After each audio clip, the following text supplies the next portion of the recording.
Hello বন্ধুরা, শুভ দুপুর। আর ব্লগটা শুরু করছি এখন। আর দেখো কি বৃষ্টি হয়ে গেল, 1:30টার থেকে বৃষ্টি আরম্ভ হয়েছে। দেখো কি অবস্থা। আমার ঘরের দরজার সামনে জল জমে গেছে, পুরো সিঁড়িতে পুরো জল। বৃষ্টি হলে উঠে যায়, আমি এই চটটা টানিয়ে দিই। কি অবস্থার মধ্যে থাকি দেখো, কি করব। ভাড়া বাড়িতে থাকি, গরিব হলে যা হয়। দেখো বাড়ি ঘরের কি অবস্থা। আর এই তাঁবুটা টানানো রয়েছে যাতে জলটা এখানে না পড়ে। আর দেখো কত জল জমে রয়েছে, দাঁড়াও ব্যবস্থা করি। এই যে লাঠি নিয়ে নিয়েছি, এই যে দেখতে পাচ্ছ। এবার জলটাকে ফেলব। দেখো জল পড়ছে, টানিয়ে নিলাম, তা না হলে জল পুরো ছিটকাচ্ছে। চট পুরো দেখো ভারী হয়ে গেছে।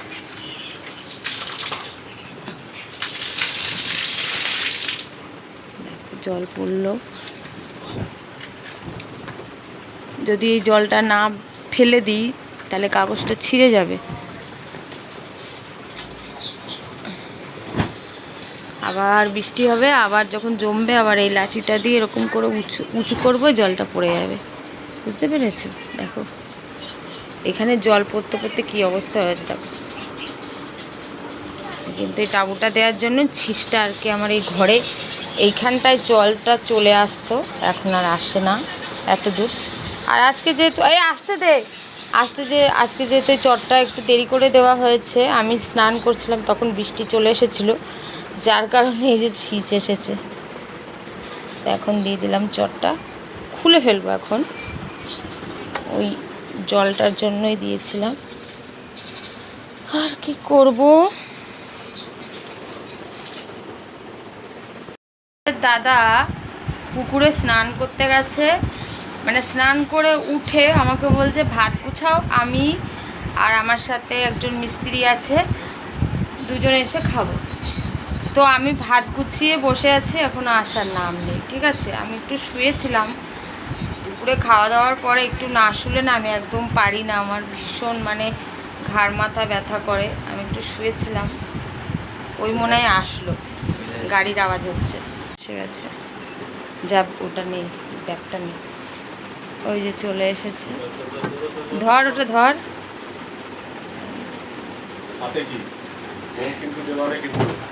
নিয়ে আসলো মিষ্টি, পরে দেখবো কি নিয়ে এসছে।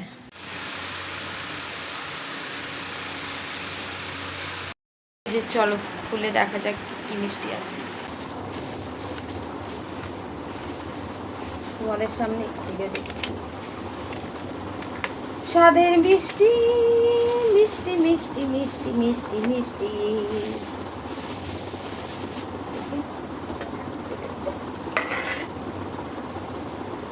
জল আসলে বাসন মাজতে যাব। ওয়াও, দারুণ এই মিষ্টিগুলো খেতে। এই যে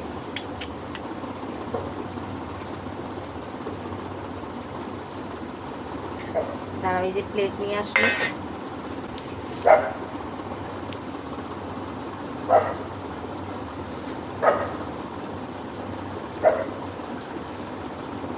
এগুলো থাক, এনে এই যে মিষ্টি নিলাম, দেখ ফোনটা দেখ।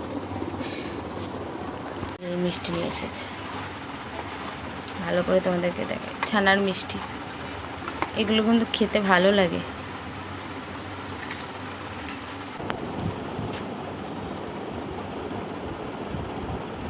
দারুণ।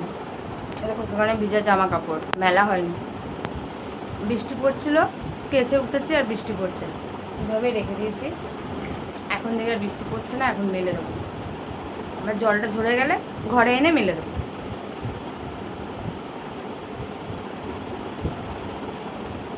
আর একটা নিবি না?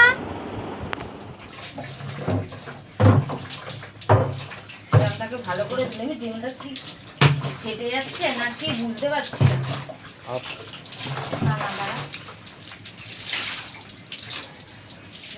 তো বাসন টাসন মাজলাম, মেজে মানে জল আসলো, তারপরে বাকি কাজ মানে বাসন মাজলাম, তারপরে কিছু জামা কাপড় ছিল সেগুলোকে মেললাম, স্নান করলাম, করে সন্ধ্যা দিলাম, দিয়ে এখন এই যে বসেছি। ও এখন যাচ্ছে হচ্ছে পড়তে।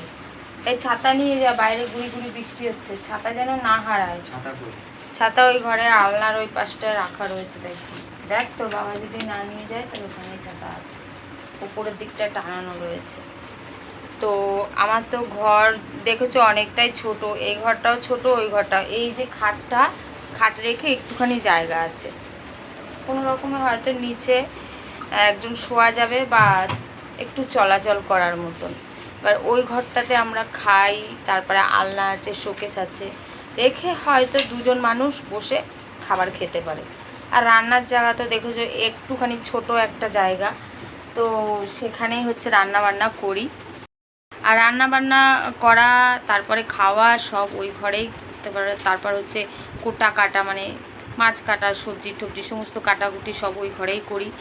আর ঠাকুরের জায়গা সেরকমভাবে করতে পারিনি, আমি ব্লগে তোমাদেরকে বলেছি আগেও, তো আরও একবার বলে দিলাম কোথায় রাখবো ঠাকুরকে। এই যে এইখানে মা মনসার ছবি আছে, ও তারপর হচ্ছে হরিচাঁদ ঠাকুরের ছবি আছে, এখানে আমি সন্ধ্যা দিই। তারপর ওই ঘরে লক্ষ্মীনারায়ণের ফটো আছে, সেখানে হচ্ছে কি সন্ধ্যাবাতি দিই আর একটু ঠাকুরের নাম করি। আর যখন পুজো দেওয়ার খুব ইচ্ছে হয় তখন আমি মন্দিরে চলে যাই। এবার তাছাড়া তো হ্যাঁ যা, সাবধানে যা। তারপরে হচ্ছে এবার উপোস টুপোস করি, তখন তো পুজো করি। এবার নিত্য পুজো হয় ঘরে দিতে পারি না, কি করব বলো, জায়গা অল্প। আর এই ঘরে শোবার ঘরে কোথায় দেব, মানে এখানে তো সিংহাসন, এই দেখো নিচে তো পাতার কোনো জায়গা নেই। ওইখানটায় হচ্ছে ওই খাটের ওই কোণাটায় তোমাদের দাদাভাইয়ের কাজের জিনিসপত্র, এই যে দেখো এই যে ব্যাগ ফ্যাগ এ সমস্ত রাখে টুকটাক। তারপর ওই ঘরে খাই, ওই ঘরে তো একদমই জায়গা নেই, সেক্ষেত্রে না খুবই অসুবিধা। এবার হচ্ছে ঠাকুর পুজো দিতে পারি না, তো সন্ধ্যাবাতি দিই। আর কি করব, মানে এইভাবেই আর চলতে হবে। ভাড়া বাড়ি যারা থাকি তারা তো জানো, আর আমাদের তো সামর্থ্য নেই যে আমরা হয়তো অনেক বড় বাড়ি নিয়ে ভাড়া থাকবো অনেক টাকা দিয়ে, সেরকম সামর্থ্য নেই। তাই এই ঘরে অনেক টাকাই আমাদের ভাড়া দিতে হয়। এখন সেই কম টাকার মধ্যে ভালো ঘর পাওয়াও যায় না, যেরকম টাকা সেরকম ঘর। তো এইভাবেই আর কি আমাদের থাকতে হয়। তো তোমরা হয়তো অনেকেই বলতে পারো যে দিদিভাই তুমি সন্ধ্যা দাও কোথায়, কোনো দিন তো ভিডিও করো না। হ্যাঁ, আমি আগের বাড়িতে যেখানে সন্ধ্যা দিতাম, পুজো দিতাম, আগের বাড়ির ভিডিওগুলো শেয়ার করেছি, কিন্তু এখানে আমি কোথায় দেব সেই জন্য না আসন আর পাতিনি। ঠাকুরকে দিতে ইচ্ছা হয়, মন্দিরে গিয়ে পুজো দিয়ে আসি, ঠিক আছে, কিন্তু ঘরের মধ্যে অনাচার করে ঠাকুরকে ওইভাবে না আমি দিতে পারি না। মানে ওই খাচ্ছি, যেখানে খাচ্ছি সেখানে পাশের সিংহাসন, এভাবে আর কি দিতে কেমন একটা লাগে। তারপরে এখানে ছোঁয়াছুঁই লাগবে, আসবো যাবো। আর ঠাকুরের ঘর নির্দিষ্ট আলাদা না হলে কখনোই হয় না, সেতে ঠাকুরের প্রতি আরও অবিচার করা হয়, পাপটা আরও লাগবে আমার বেশি করে। সেই জন্য আমি মন্দিরেই পুজো দিতে চাই। তোমরা যে যাই বলো না কেন, খারাপ ভাবলে খারাপ আর ভালো ভাবলে ভালো, তো যার যেটা ভাবনা সেটা তার কাছে, আমার কাছে না। তো যারা আমার নতুন বন্ধু তারা তো জানো না, তাদের উদ্দেশ্যেই বললাম। আর যারা পুরনো, যারা সবসময় আমার ভিডিও দেখো, তাদেরকে বলার কিছু নেই, তারা অবশ্যই জানো যে আমি কেন হচ্ছে পুজো দিতে পারি না, জায়গার জন্য অসুবিধা, ঠিক আছে। আর আজকে নাইটি দেখো সবই আমার ভেজা, এই দেখো এখানে একটা মেলে দিয়েছি, এই যে একটা নাইটি একটু আগে ধুলাম, মেলতে পারিনি, বাইরে বৃষ্টি হচ্ছে, এখানে রেখে দিয়েছি। আর এইটা হচ্ছে দুপুরে, মানে সকালে পরেছিলাম, সেটা এখানে মেলে দিয়েছি। আর ছেলের জামা, নাইটিগুলো সবই ভেজা, পরার মতো নেই। আর যারা ভাড়া বাড়িতে থাকো তারা তো অবশ্য জানো, তাদেরকে নতুন করে আর বলার নেই যে কতটা খারাপ পরিস্থিতির মধ্যে দিয়ে তাদের থাকতে হয়। তবে সবাই থাকে না, যাদের প্রচুর টাকা আছে তাদের কোনো অসুবিধা নেই, যারা মধ্যবিত্ত গরিব তাদেরই কষ্ট, কি আর করা যাবে, এইভাবেই চলতে হবে। এখানে আমি সন্ধ্যা দিই, ওখানে ওই যে ওখানটায় আসন পাতি, এখানে বসে বসে সন্ধ্যা দিই ঠাকুরকে। এই চুড়িগুলো কিনেছিলাম অনলাইন থেকে, সেভাবে আর পরা হয়নি, তো আজকে পরবো, যেহেতু একটু শাড়ি পরেছি, চলো পরে নিই। চুড়ি ভালোবাসে না এমন কোনো মেয়ে নেই, বুঝতে পেরেছ? চলো এগুলোকে এক এক করে আবার গুছাই, যেমন ঢেলেছি সেরকম তো গুছাতেই হবে, তাই না? চলো গুছিয়ে নিই।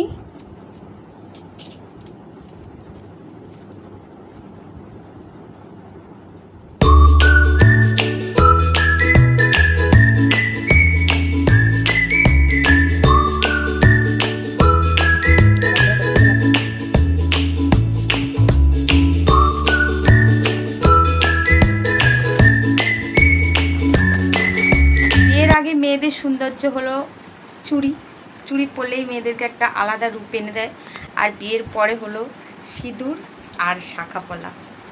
সত্যি দারুণ দারুণ লাগে, কিন্তু আমার তো ভীষণ ভালো লাগে শাঁখা সিঁদুর। আর চুড়ি তো আর ফেভারিট, কারণ চুড়ি পরতে আমি ভীষণ ভালোবাসি। মাঝে মাঝে হ্যাপি থাকাটা কিন্তু আমাদের পক্ষে খুব জরুরি, কারণ মনটা একটু ভালো থাকে আর সব কিছু ভালো লাগে। এই চুড়িটা পরে না ভীষণ ভালো লাগছে। আর আমি ভেবেছিলাম যে কাচের চুড়ি, কিন্তু প্লাস্টিকের চুড়ি বেশ ভালো, অনেক দিন যাবে। জাস্ট ভিডিও করার জন্য। কেমন লাগছে বলো অবশ্যই। আর আমার তো ফোনের স্ট্যান্ড নেই, যেহেতু সেই জন্য ভিডিও করতে আমার একটু অসুবিধা হয়। আমার একটা স্ট্যান্ড ছিল, তো সেই স্ট্যান্ডটা আমার ভেঙে গেছে, ভালো নেই। তাই চেয়ারের উপরে রেখেছিলাম, রেখে ভিডিও বানাচ্ছিলাম, ভালো আসছিল না। আবার খাটের উপরে বালিশের গায়ে ফোনটা রেখে দিলাম।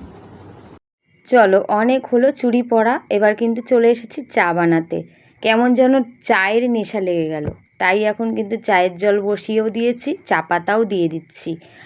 আর একটা কথা আমি তোমাদের সকলকেই বলতে চাই, আমার যারা ইউটিউব বন্ধু আছো তাদেরকে একটাই কথা বলতে চাই, যে নিজের জন্য একটু হলেও সময় বের করো। সারাদিন জানি সবাইকে গাধার মতো পরিশ্রম করতে হয়, কারণ আমরা পরিশ্রম ছাড়া কিন্তু কোনো মানুষই বসে থাকে না। তাই সবাইকে, যে ঘরে গৃহিণী মানে আমরা যারা বাড়ি থাকি, তাদেরকেও আমাদের পরিশ্রম করতে হয়। যারা অফিসে বা যারা অন্যান্য কাজে ব্যস্ত থাকে তাদেরকেও কাজ করতে হয়। অফিসেও কিন্তু বসে বসে মাইনেটা দেয় না। তাই একটাই কথা বলবো, জীবন কিন্তু কারোর জন্য থেমে থাকে না, সময় কিন্তু কারোর জন্য থেমে থাকে না। সবাই সময় বের করে নিজেদের মনটাকে ভালো রাখো, খুব ভালো সাজো, যেটা করতে ইচ্ছা হয় সেটা করো। কারণ আমরা হচ্ছি দুদিনের মানে অতিথি। তাই সবাইকে ভালো থাকতে হবে, সুস্থ থাকতে হবে, নিজেকে খেয়াল রাখতে হবে, আর অনেক অনেক আনন্দ করতে হবে। আর তোমাদের সাথে কথা বলতে বলতে কিন্তু আমি এখন চাটাও বানিয়ে ফেললাম। বাবুও বাড়িতে নেই, বাবু গেছে পড়তে। তো চাটা করেছি দুজনার জন্য, দেখি ও যদি আসে ওর জন্য রেখে দেবো, তাহলে যদি না আসে আমি খেয়ে নেব। এবার আমি চাটা কাপে ঢেলে নিলাম, আর নিয়ে নিয়েছিলাম সাথে নিমকি। আমার কিন্তু গ্যাস, তারপরেও দেখো আমি এটা সেটা খেয়েই যাচ্ছি, যা হয় তা হয়, পরে দেখা যাবে। এটা চেঞ্জ করে আমি শুয়ে শুয়ে একটু ফোন দেখছিলাম, ঘুম এসে গেছে, একটু ঘুমিয়ে পড়েছিলাম। এসে দেখছি তোমাদের দাদা ডাকছে, উঠলাম। আবার এদিকে কলে রাতের জন্য জল এসে গেছে, আরও স্নান করবে, বাথরুমে গেছে। আর আজকে কিন্তু বেশ ঠান্ডা লাগছে, শীত শীত করছে। যে গরম, ভাবসা গরমটা ছিল সকাল থেকে, অনেকটা কম লাগছে। যেহেতু বৃষ্টি এখনও পড়ছে টিপটিপ করে। বর্ষার সময় বৃষ্টি না হলে ভালো লাগে, বৃষ্টি তো হবেই। বললাম তো, সরি। চল খেয়ে নিবি, চল আয় আয় আয়, চল। তো বন্ধুরা, ব্লগটা এখানে শেষ করছি। তো বাবু আমার উপরে রাগ করেছে, বাবুকে আমি মেরেছি, মানে ও পড়ে এসে আমার সঙ্গে একটু ইয়ার্কি করছিল, আর আমারও খুব রাগ উঠে গেছিলো। ঠিক আছে, তা আমার হাতের সামনে একটা প্লাস্টিকের পাইপ ছিল, আমি ছুঁড়ে মেরেছি। আমি বুঝতে পারিনি যে ওর লেগে যাবে, ওর এইখানটায় লেগে গেছে, লেগে গেলে একটু কেটে গেছে, কেটে যাওয়ার পরে হচ্ছে ও রেগে গেছে।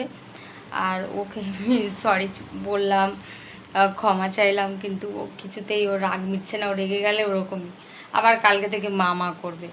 হ্যাঁ, তো এই হচ্ছে ব্যাপার। তাই আর ভিডিওটা আমি কন্টিনিউ করতে পারলাম না। আজকের মতো এখানেই। সবাই ভালো থেকো, সাবধানে থেকো। আর আমার হাতে হয়ে গেল বিপদ, আমি কি করব, আমি কিছুই বুঝতে পারলাম না কি করে লেগে গেল। হ্যাঁ, অন্য সময় আমি ওকে মারি, এত জোর লাগে না, কিন্তু আজকে জানি না মানে মনে হয় কত বড় বিপদ হয়তো ছিল, অল্পের পর দিয়ে কেটে গেল। তো চলো, গুড নাইট, সবাই ভালো থেকো, সুস্থ থেকো, আজকের মতো টাটা। আর ওই যে বাবু উঠেছে, বাইরে যাচ্ছে, চলো।